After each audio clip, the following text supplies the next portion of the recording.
السلام عليكم. cashirkeena maanta waa logarithm aniga oo ka hadlayo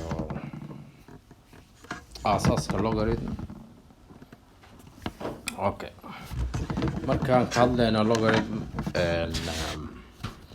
caadi aan sida videoyaasha hore aan soo qaatay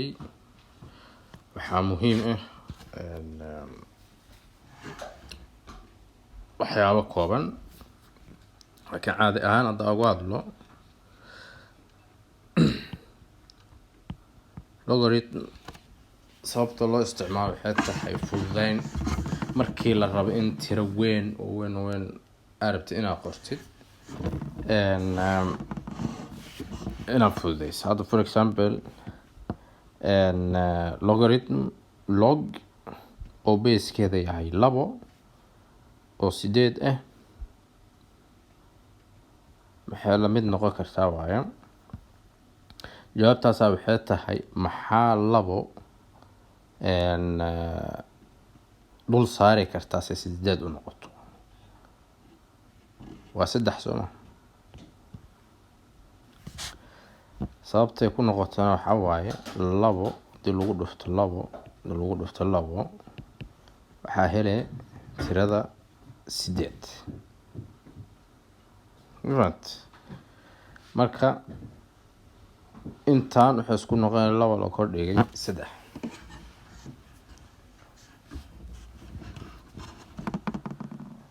okay, marka caadi ahaan markii logarithm laga hadlayo qaacida leedahay qaacidadeeda waxay tahay haddii log oo basekeeda a yahay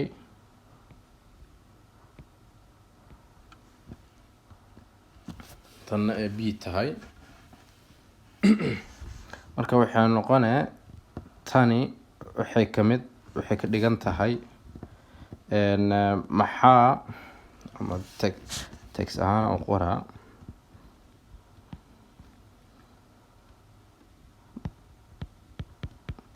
maxaa kor dhigi karnaa sida aan u helno ba caadi aan waa taas.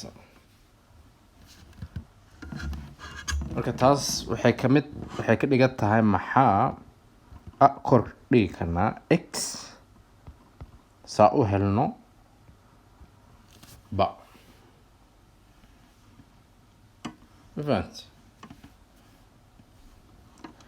hadda for example waxaa haysanaa waxaa haysataa log baseka 3 waayay intan 27 jawaabta waa marka waxaa meesha aan weydiinayo waxaa waaye maxaa kor dhigi kartaa 3 saa u heshid 27. okay, hadda jawaabta tan waxaa waayay 3 marka 3 say ku noqoto waaye haddii 3 kor dhigtid waxay ka dhigan tahay 3 lagu dhufto 3 oo lamid ah 27. okay, marka logarithm caadi ahaan bases tiro badan ay leedahay example kale log oo basekeeda 2 yahay 16 maxay noqon kartaa tan su-aasha waxay tahay maxaa 2 kor dhigi kartaa saa u heshid 16. marka haddii aan isla fikirno 2 haddaa 2 kor dhigtay waa 4 2 ku dhufo 4 2 haddaa 3 kor dhigtid waa 8 2 haddaa 4 kor dhigtid waa 16. marka jawaabteena waa taas.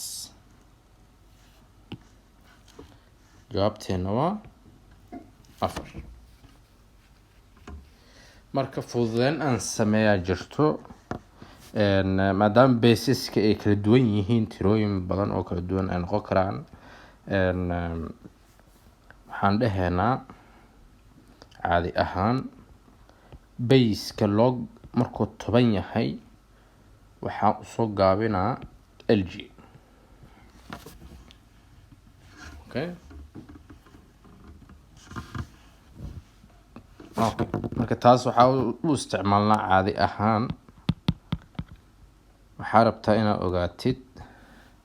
kasoo qaad 10x oo lamida 4 kasoo qaad equation noocan camal aad rabtaa inaad xalisid marka waxaa sameynaya waxaan dhahe lg 10x oo lamida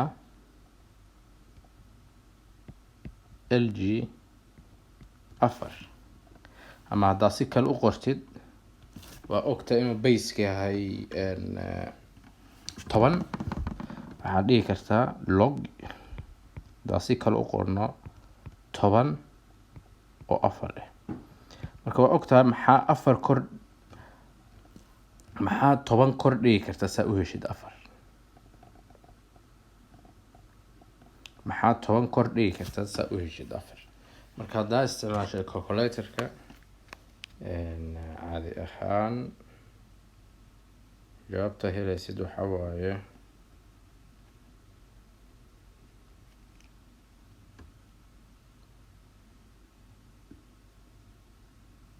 afar